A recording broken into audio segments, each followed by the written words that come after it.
We're live. Oh, we are live, baby. Woo! You're listening to the Podcast Detroit Network. Visit www.podcastdetroit.com for more information. I said, hey, hey, welcome to the Man Cave Happy Hour. I said, hey, hey, welcome to the Man Cave Happy Hour. We're gonna drink a fine whiskey and smoke a really fine cigar. All right, it is time for happy hour. It is the Man Cave Happy Hour. Whiskey, cigar, spirits, the stories that go along with it. I'm Jamie Flanagan. I am Matt Fox. And we are obviously on the road, Matt. We are on the road. Oh, there are some goodies sitting around us at the moment. Yeah, please. We've taken we've taken the party. It's all right. We've taken the party on the road, and we've been dying to do this. Yes. We've been talking to. We made. That's the great thing about doing the podcast is we've made great friends. Yes.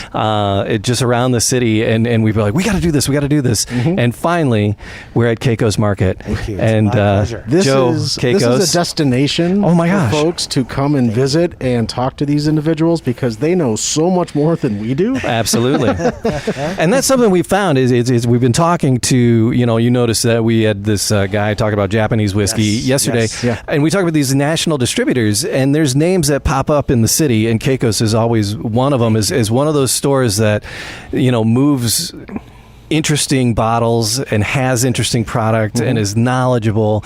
And we thank you for letting us invade your space. We're invading your space. My pleasure. So Flanagan and I have a relationship. He's a great guy, and we talk about these things all the time. And for us, over the years, it's just becoming friends with our clients, just knowing what they want, trying to find the most interesting things for them. That's become the challenge today. In today's bourbon world especially, any retailer can go out there and buy 30, 40, 50 barrels of bourbon throughout the year, but it's trying to find the stuff that's interesting, the stuff that really tantalizes the palate and makes people think, wow, I've never had anything like this before. And so that's what I feel our job is. I have this responsibility, as they say. So we take it seriously. And in this business, there's a saying. They say you're only as good as your last bottle. Okay. So this is a very serious thing. Fair. Only as good as your last movie, only as good as your last bottle. Yes. So you could sell one bottle. Yeah. Can you sell the second one? Right. Right. This is so that's the thing. You have to, when you're investing in a barrel, these barrels can be, $8,000-$10,000 a barrel. You don't really want to be sitting on that. You want somebody to love it, and you want somebody to talk about it online and tell their friends and invite people over and say, hey, I'm having an incredible bourbon. Come and share this with me. Make an experience, as they say. And so that's we take it very seriously. Well, because we got a very special barrel we wanted to talk about. Yes. But tell us a little bit about the story of Kakos, right? Yes, Give us Joe, tell me about your childhood. Yes. So we've been in Birmingham for 46 years this year. Wow, okay. At this location for 40 years. All right. And the previous location was a little closer to downtown Birmingham. Wow. And so over the years, we've evolved. We used to be really small. We used to actually be a market. We used to have a little meat section and groceries and all this stuff. And my dad, God bless him especially, and my mom, they used to say to my brother and I, you're not going to work here. You're going to be better than me. You're going to go to college, and you're going to have a real job and have 2-week vacations. And all that good stuff. And so as a result, I have 3 college degrees, and my brother has 2. Right. And he was almost done with his law degree, and I was almost done with my doctorate. And our dad passed away. And when that happened, my brother and I said, you go to school, and I'll work here, and then we'll trade off when you're done. And then he said, okay, I'll help you. And we started spending more time here as adults, not just as younger employees. And we thought, this is not so bad. We started ordering the stuff that we liked, and we brought in more scotches and more wines and, interesting things. And we kind of made it our own. And when we made it our own, we realized it's kind of fun to interact with our clients and make friends. Yeah. And sell stuff that we really like and we can talk about and we can try. Love it. And here we are today, 46 years later. Wow. In the same, second generation at that. Second generation. And sometimes my kids are here. So it's definitely a family business because it is a family business. Your mom, when it was safer, was around Yes, my mom a lot. Loves seeing the clients. And so people will come in and, if we're not here, we're busy, and they'll say, Mrs. Kakos, I really like this wine. What do you think? And she'll say, honey, I don't know. I've had it before. It is good. That's all I can tell you. She'll say, I don't know how to use all these words like the boys do. Sure. But this is a good one. But then how do you disagree with her at that, You don't disagree with mom. Yes. I love it. It's true. But she's here, and through osmosis, she gets some of this information. She'll talk about things, and it just becomes like you said, a family affair, really fun. And for us, I can really say that we actually love coming to work. To see our clients every day, again, that have become our friends. Yeah. It's just enjoyable to come to work. It's not even, you're not even working because you enjoy what you do. You wake up, you're like, I'm going to go have a good time, Work is not the right word for it. So for us, it's just doing what we enjoy and seeing people that we really care about and we love. And so we can't go wrong. We're blessed. And I say that every day. You do. And you're always super cordial. Because when I first started coming in, there's some party stores, and we talk about that, that they're a little snooty or, hey, I'm looking for this bottle. And it's like, well, only if you've spent so much money with me in the past. And it's like, you guys were never like that. Yeah, I don't like to do that. I'll tell you, as a business model, if you're smart about it, I understand. And there's a reasoning sometimes where stores will say, I'm going to save this for somebody and I'm going to do this for my special clients. Yeah. But now you're just deleting a whole slew of people. Yeah. Right. And for us, we'll throw stuff on the shelf. And the idea is that people would come in, and if they're here on a random day, they might see something fun. Sure. And they'll tell their friends they bought something. And then their friends say, hey, I got to go to that store too and see what's going on there. So it breeds more curiosity. Yeah. And people come in, and, for us, for that kind of stuff, that's easy. Before, we realized, this is many years ago. I mean, for the last 20 years, bourbon and scotches and all these things are becoming more and more popular. But I would need a full-time person to literally track every limited wine and cigar and bourbon and all that. And, it's just too much. We just like seeing people come on in. You never know what you're going to find. And that's the charm of it. So. But 46 years, you've built quite a reputation, like we mentioned, that the people know about you guys, which has afforded you the opportunity to do some interesting things with some of the distillers. What in the past? What are some of the barrels that you've been most proud of, like in the past? What are some cool things that you've done? Great question. So I will tell you the first 4 roses we ever did. Okay, one of my faves. This is even before we were on social media, before all this stuff. Gosh, I don't even remember how many years ago this was. It was a while back, and we were really excited. And the driver comes in, he brings the cases, and he brings 9 6-packs. So that's 54 bottles. Right. On average, a barrel can be anywhere from 140 to 240 max. Right?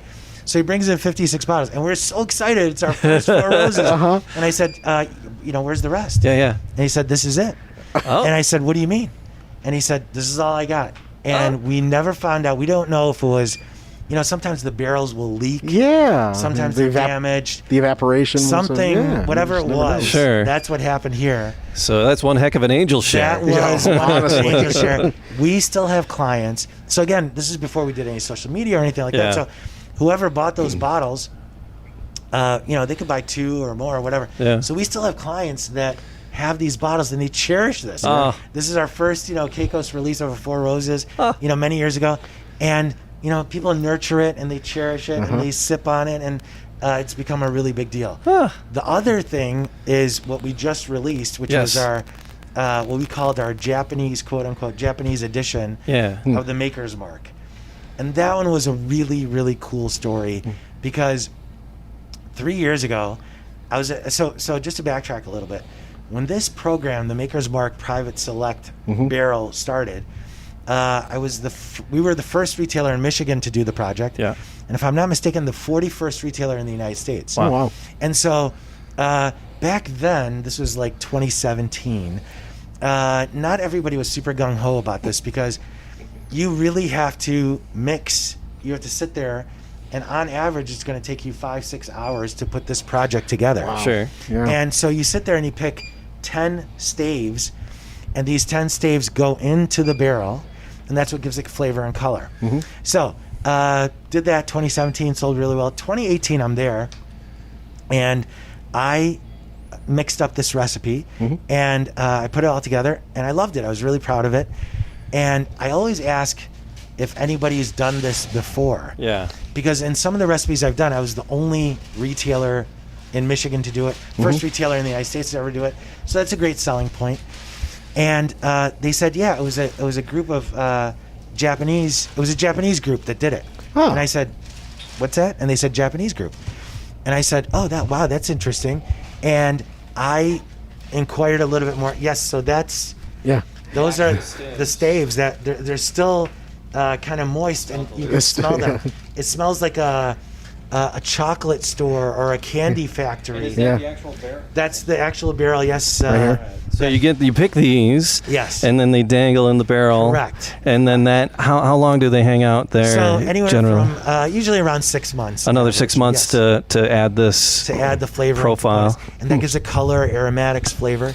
So when I found out it was this Japanese group, I came back, and again, this was 2018, and I told this to my clients, and my clients said, wow, what do you mean? You know, they were, because as you know, Japanese whiskey has become so popular. Yeah. And in your previous segments, right, you were talking about Japanese whiskey and Yeah. how popular they've become.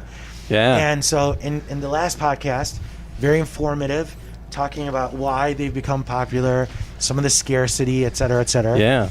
So I say this to my clients, and they said, did you have a palate for Japanese whiskey? And then they were asking if this Japanese group, you know, did they like a certain bourbon? Why did I pick this? Why did they pick this? Either way, it piqued people's curiosity. And that first year, 240 bottles, in a couple of days we sold them. Sure. Because back then, if you remember, you've been to our tastings. Yeah. We do these tastings, and we would order noble fish. That was the Japanese aspect of things. Yeah, yeah. We would order barbecue from the wood pile down here in Clawson, and people would love it, and they'd enjoy it, and we'd sell it out of it in a heartbeat. Last year, same concept. Right. This year, I was kind of nervous because we didn't have any tastings, and I thought, man, I have a whole new set of clientele now. Sure. Are they going to understand this? But within a couple of days, we've sold probably 112, 113 bottles. Okay. goodness, So yeah. All right, yeah. 240 bottles, that's pretty good. They're clipping away. Yes, Get yes. it, by the weekend, you'll probably be out. Probably. And so you're a smart businessman. So it's just something really unique. And at the end of the day, this is a cask strength, barrel project, stave infused, cellar age, wheated bourbon. I mean, again, not even... I don't want to say it, but not even Pappy Van Winkle does all that. Sure, yeah. I don't want to get into the Pappy. Yeah. We don't want to go down that rabbit hole. No, not yet. No, not yet. Yes. So those two, I'm really proud of the. But is the program changing? It's Yes. And so this is kind of like the last run of this sort of.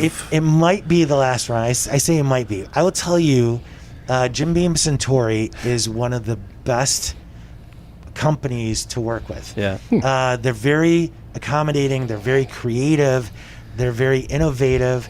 And so to your point, there's 5 staves that are used in this project. Okay. And one of the staves, they're taking it away. So this is the last year it's going to be used. And I use that one stave. It's called the Roasted French Mocha. Okay. And I would argue probably a good chunk of the recipes that people have done all over the United States use that stave inside there. Huh. Because it gives everything this cocoa, kind of roasted, balanced, really flavorful finish. Okay. And it's going away. So God willing, ideally, they're great to work with. Even now, to do this 3 times, they don't really encourage a retailer to do this over and over again. They want you to do different recipes. Yeah. So they've been. So really was this the accommodating. same recipe? This was 3 years in a row? So 3 years in a row, same recipe. okay. The only difference is that depending on the alcohol content, Sure. Okay. it'll be subtly different. So Right. this batch is 109.8. Okay, that's we nice. have- That's healthy. Yes. It's got I would imagine it's got a little bit of a burn to definitely the back of you it, know, but in a nice way. It has a warmth. We like to say warmth. Oh, warmth. It's Okay, warm. fair So enough. burn has a negative connotation. Sure, fair, sure. fair. Yes, and also, this is something that I like to tell my clients all the time. In the United States here, everything's so fast paced, and everybody, they're excited, and you get a bottle, and you go home, and you pop it open, and you just want to drink it. I always tell my clients, just take your time, especially now with this past unique year that we've had. Yeah. Slow down. I always tell my clients, pour a glass, take a sip, and then let the glass sit there for 5 minutes, just for 5 minutes, and it changes so much. Maybe on my second glass. Yeah. Hey, so, Yes. after that You're first right. sip, you're getting your palate used to that ethanol. This is true. Right? This is but then true. let it sit for a few, and is then true. come back. You're going But to get just, something. let it open up to the completely air different. It's and oxidizing, right? Just like Yeah. a fine wine. Yeah. It's oxidizing, and that calms it down. Because what people don't realize is that alcohol is an invisible barrier for your olfactory sense and your palate. So it's creating a barrier to all the great flavors. When you let it breathe and that alcohol breathes off, now you're getting to the vanilla, the caramel, the Right, butterscotch, the right. toffee, and cinnamon, and all these other things that are there. So just taking your time. Sure. And if you don't have patience for that, one ice cube is perfect. One ice cube will accelerate the oxidation process. And it makes it taste great. So if you have the patience, you will be Now, how big rewarded. should the ice cube be? So it's interesting. This is we could have a whole conversation. I know, about it's by the way. ice. I will tell you, I just use just a regular average ice cube. Sure. But in my earlier days, pre-kids and all that, when I had time to do this, there's actually a whole style and form of making ice. Oh, yeah. And whether you want it to be clear, and some traditional, some really, if you want to really geek out on this, the fluoride and the chlorine that are in water can affect the taste of the alcohol. I would imagine, yeah. Yeah. I will 'Cause tell it's you another chemical that's being put exactly. into it. Yeah. I will tell you the craziest story, if I may. Sure. I had a client. This is years ago, and they would buy a raspberry vodka all the time, right? At least once a week. They get a half gallon. They have cocktails, whatever. And the husband comes in one day and he says, "Joe, I think we got a bad batch. We got a bad batch of vodka here." And I said, "Really? What happened?" And he said, "It just didn't taste right, and it smelled horrible, and all this stuff." And I said, Mr. So-and-so, please don't take this the wrong way, but, did you leave it somewhere? I'm asking him all these questions. Yeah. The cat get into it. What's going on? Yeah, right. So he says, nope. And it's interesting. You're not far off here. So I said to him, look, boy. how are you drinking this? And he says, I just put some ice in a glass and, we drink it. We're not doing anything fancy here. I said, it could be your ice, where your ice is. I just threw it out there. He got a little bit, like I was insulting him a little bit or something. I said, with all due respect, just check your ice maker.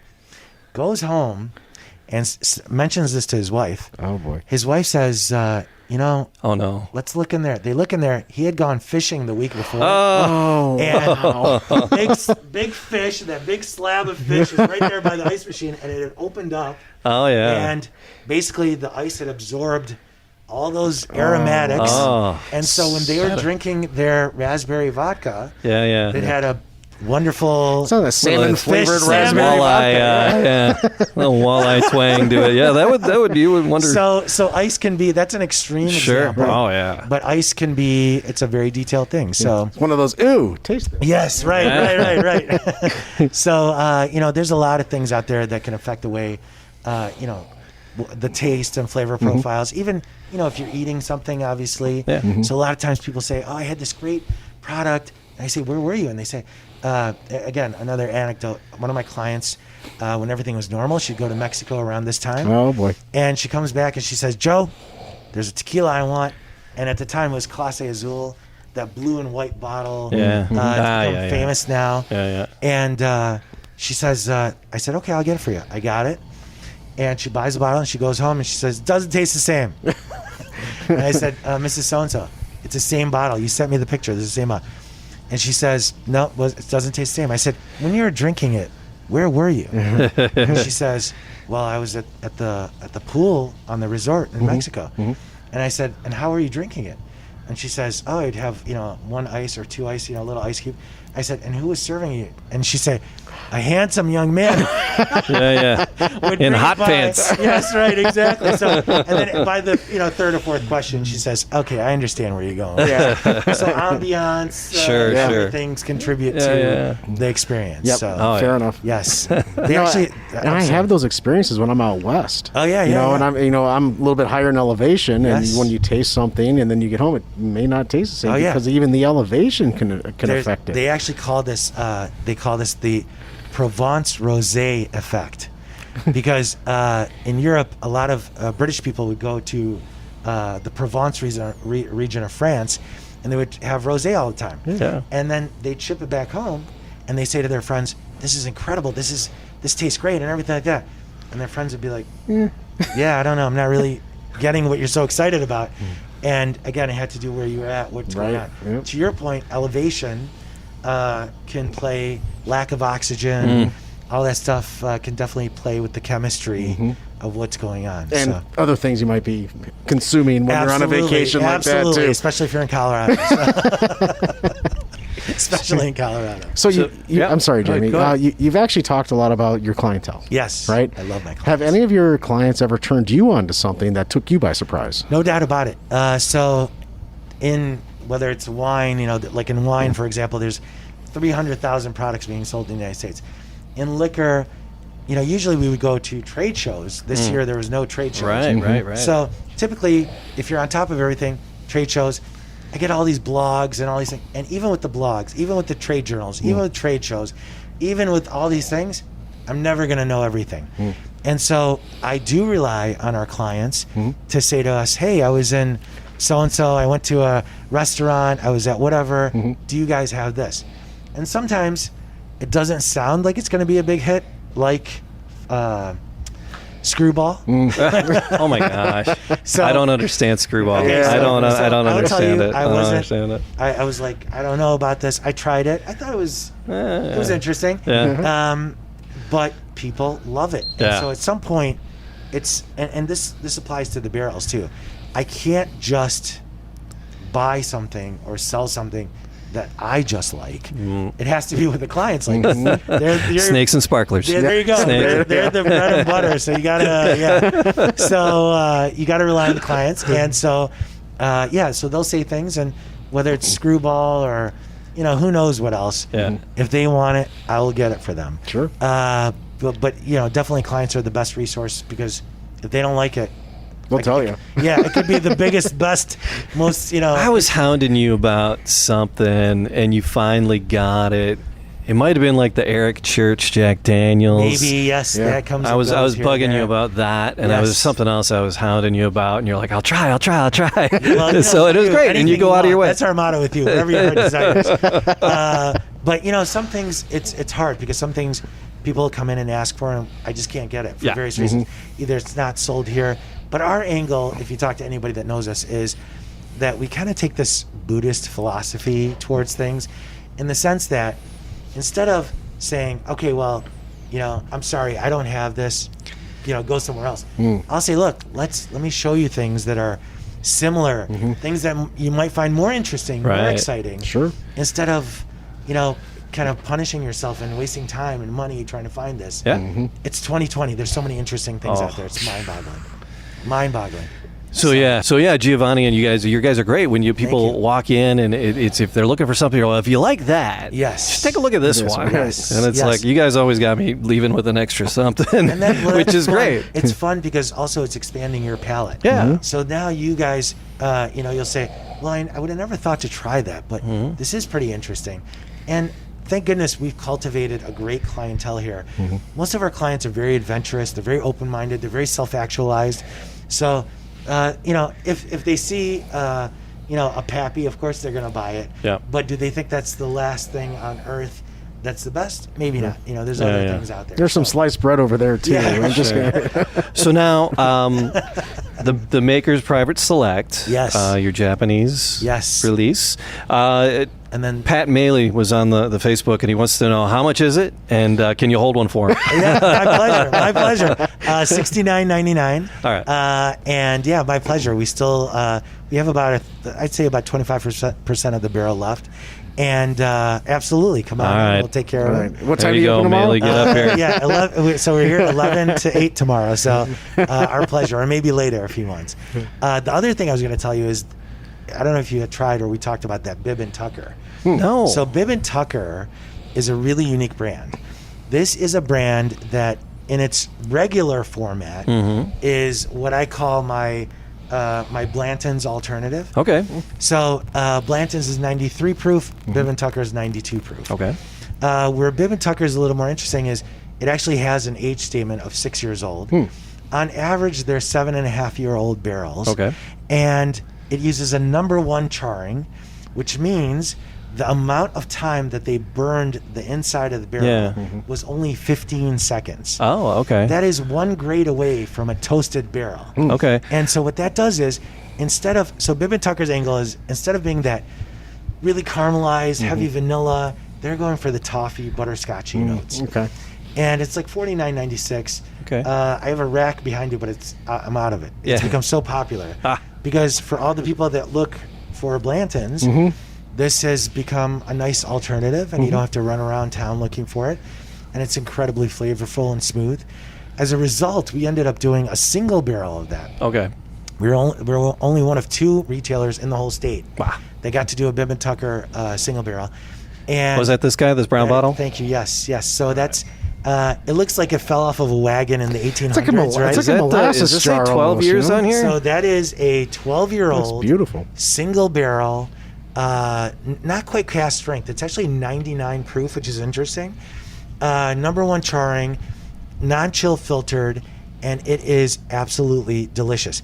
This one of my clients, Laura, she is, I consider her to have a great palate for a bourbon. She immediately DM'd me on Facebook, or I'm sorry, she actually posted it on Facebook, and she said, the vanilla finish on this is unbelievable. I have another client, Yuko, her and her husband, Torben, they had a regular bottle and this, and they posted each one side by side. Yeah. And they said, this is the best thing I've ever had. So something unique. And these are experienced, Right. Having a more experienced palate. And So and if you do, you'd appreciate it. And if you don't, you're gonna love it because it's just it's different. flavorful. It's different. yeah. It's unique. And again, we're always seeking that out. Ideally, the next one, another one, by the way, another alternative to Blanton's that sells really well for me is the New Riff single barrel. Yeah. That stuff is, they don't advertise. You don't really see a lot of stuff about it. No. Most people have never had them. And their regular single barrel, that is, the batches can vary. I think the one we have right now is 106 proof. So it's a little higher than It's got a nice warmth to it. It's got a nice warmth to it. Exactly. Well said. But there is something about it that it starts out with a little toffee, a sweet corn, a little toffee with vanilla. But on the back end, the finish just kind of floats off your palate. It's such a smooth, unique bourbon. And so we were honored that they came to us also and said, hey, do you want to do a barrel with us? They're only releasing 10 barrels in Michigan over this past year. And I think mine was one of the last ones to hit Michigan. Ideally, we're going to release it this coming week. And this one has a lot of, it really brought out a lot of interesting thoughts and feelings and ideas. Okay. Because as you know, sometimes, the sticker thing is a big thing on bourbons, as you know. And sometimes the sticker thing gets a little bit out of hand. They get kind of... you don't really do stickers. You just have some subtle ones saying very Kakos subtle. Market. It usually has something to do with... So in the Bib and Tucker... Happy Thanksgiving. Right. It was Have a blessed Thanksgiving. It's kind of sending out our message of love and be safe, be healthy, live life, be blessed.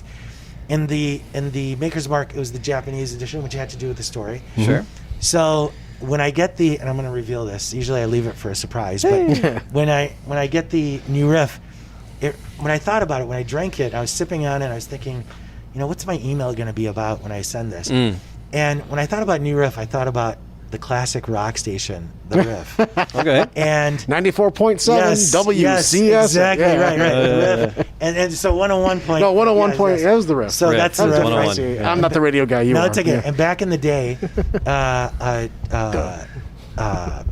Jim Johnson, JJ from JJ and the Morning Crew, and Ken Calvert, they actually used to live in here. Ken Calvert used to live down the street, and we'd play football in his backyard when we were kids. Just a great guy. And so they would bring me the old Riff stickers. Remember the oval-shaped Yep. stickers? Oh, yeah. So I had this collection of these stickers, right, over the years.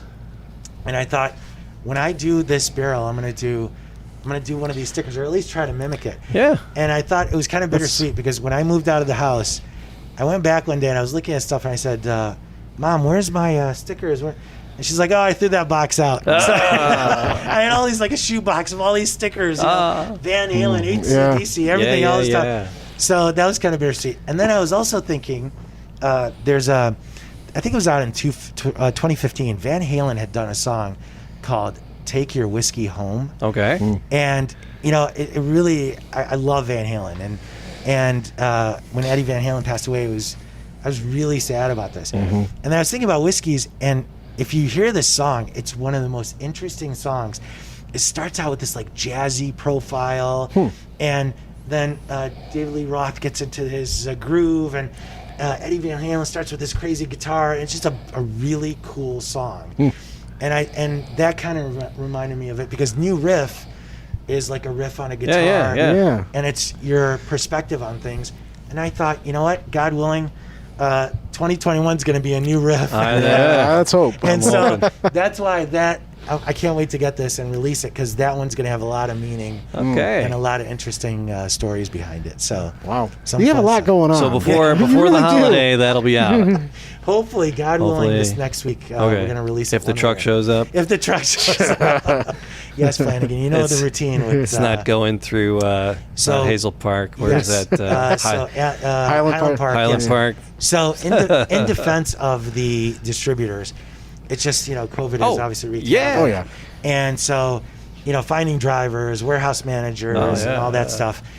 So it's kind of like Christmas every week, because we never know what we're going to get when we get the cases. What's on the truck this week? Did we get that stuff? Did we get the Fireball? Did we get whatever? So, but interesting stuff. Yes, really interesting stuff. And I'm going to say it again. I'm trying to coin a phrase. Yes. It's the COVIDian timeline that we are living in right now.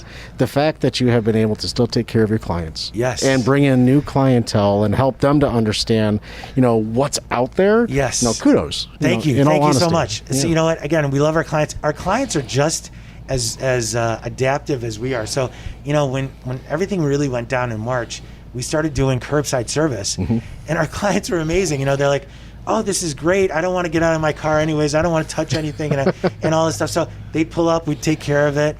And again, it's a different dynamic. And as long as everybody's happy. I like to browse, and that was the thing that made me crazy, because I'd come I just see Jamie at the windows just and looking it's like at to see the bottles. I swear, this is it was funny and sad. It was almost like the kid in the window, looking outside.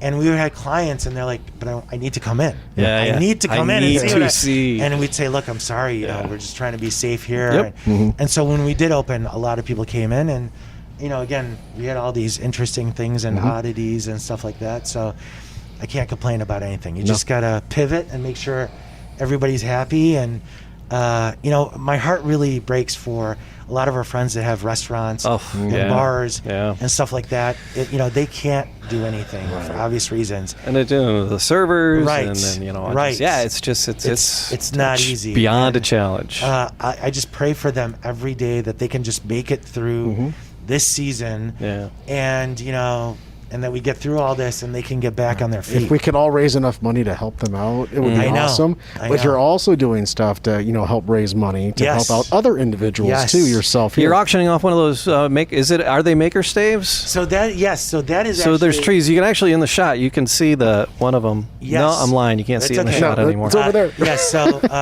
that was actually Hazel Ravines in downtown Birmingham. They had started this a few years ago, where it's really, again, another gut-wrenching thing. in Michigan, when someone is in the foster care system, once they turn 18, they are given $250, and they say to them, bye, see ya, good luck. And so this is, as a father of 4 young children, it is really emotional. And so when they had told me about this, I said, we'll do what we can. And so one of my clients, Tony B., he's a great guy, helped me out. And Maker's Mark was actually very generous to donate. These are actual staves that, would go into a barrel. And they're shaped like a tree. Exactly. Yeah. So Tony is a great woodworking guy. He put this all together. I had a vision. He had the talent. Tony put it all together, and it came out beautifully. So the smaller one is the prototype, if you will. And then the taller one was the 2.0 or whatever you want to call it. And so we're going to auction that off and give the money to the kids. And obviously Kakos is going to supplement, do matching funds, as they say, because it was really personal for us. And that goes through the 24th of this month. Of this month. So there's a contest, and there's a bunch of retailers in Birmingham. So if you go to your favorite salon, like Figo Salon, if you go to Tender, which is a high-end women's clothing store, and a bunch of places in town have different trees that they've decorated and done things with. And you kind of vote on your favorite tree and kind of donate. And either way, it goes to a very, very good cause, because helping kids get off on the right foot. You're coming out of the foster system. $250 isn't going to, what was that? $600, $800 for a stimulus didn't help at all. $250 isn't going to help either. Even a dent. And it's heartbreaking. And it's like you got to do what you got to do these days. If you don't walk away from COVID thinking there's a lot of people that need your help, or that you're blessed in some way, then you don't understand what happened. So it's about helping people, taking care of others, especially kids. You got to give them a chance to live life. Yeah, and you've been here 46 years. You've been doing this. It's a second-generation family. Yes. You have been giving back for a long time. So I'll tell this is just another way of doing it. Absolutely. I'll tell you another favorite charity of ours is Children's Hospital, again, for various personal reasons.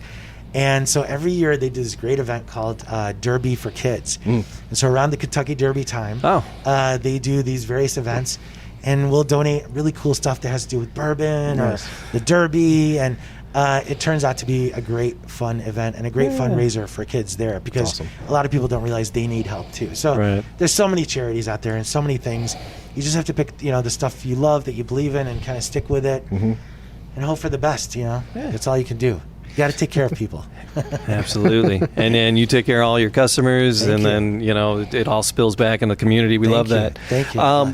You had some notes, right? Was there something you wanted to talk about? I really wanted to talk about the number one thing I want to tell my clients. Well, my clients know this, but to tell bourbon drinkers is just there's so many things out there. Absolutely. There's so many, and not just bourbon drinkers, tequila, scotch, because, every segment now has this hard-to-get limited edition. Sure.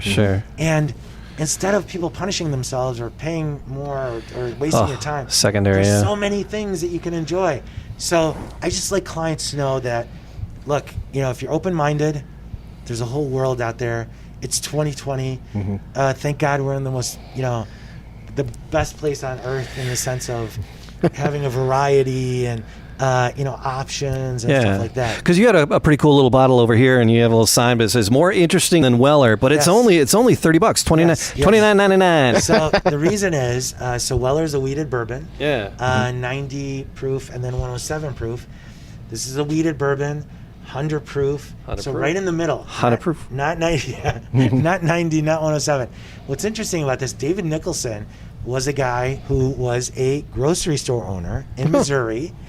And he would source from Weller back in the day. And at some point, he gets out of the business, and his, things change or whatever. So today, a lot of people will go scour the stores in Missouri, thinking they're going to find older bottles of this, because it would essentially be old Weller bottles that they're finding. And again, another great alternative. There's so many wheated bourbons out there. There's so many unique things out there.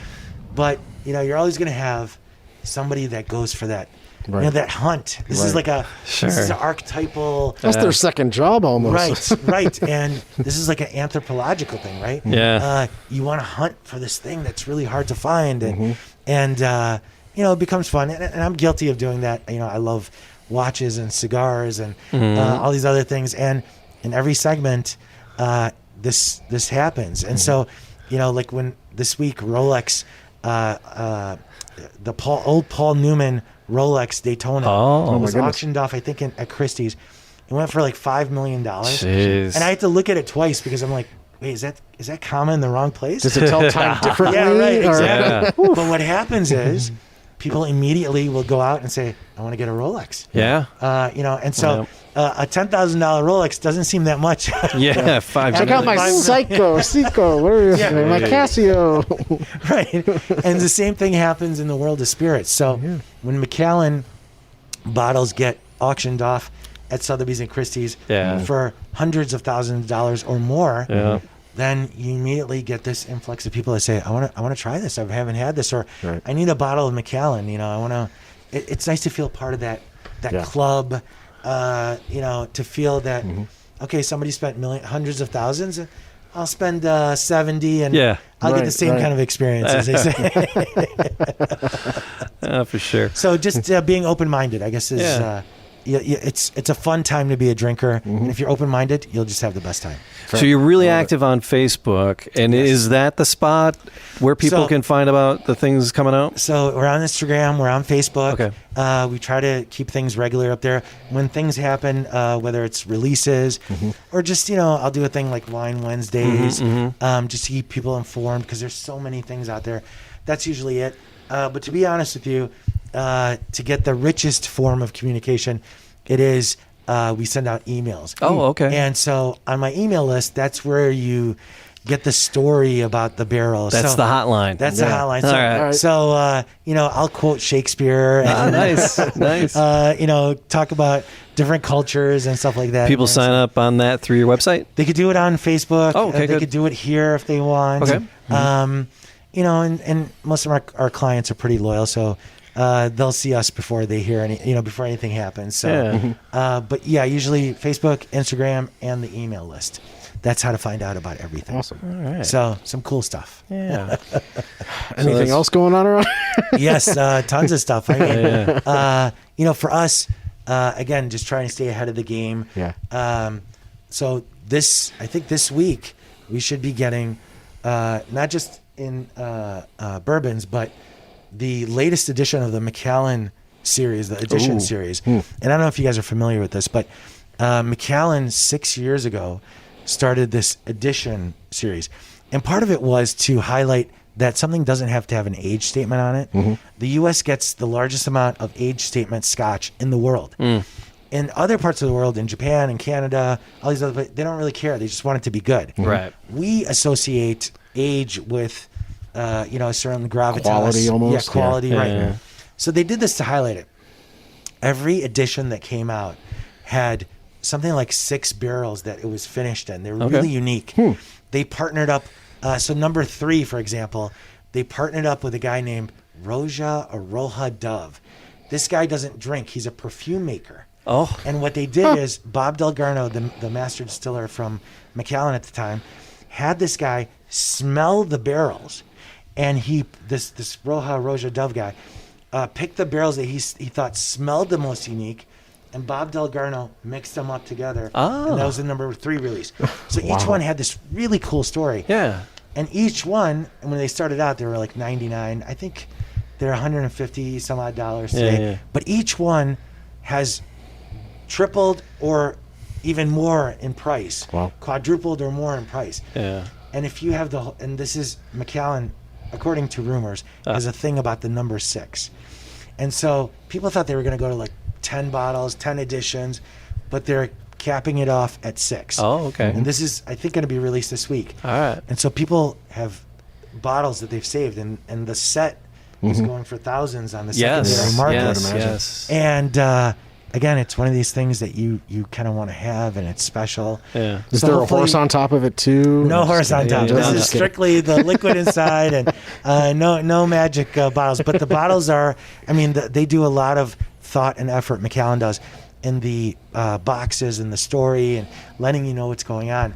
So that's something new that's going to be fun and interesting, and really just waiting for everything to normalize again. Sure. Because a lot of these distilleries have either slowed down, closed down for COVID, and just waiting for things to get back as far as the distribution network and stuff like that. So, it'll be here. If this is the worst that's going to happen to us, meaning that we don't have everything we want to drink, then it's okay.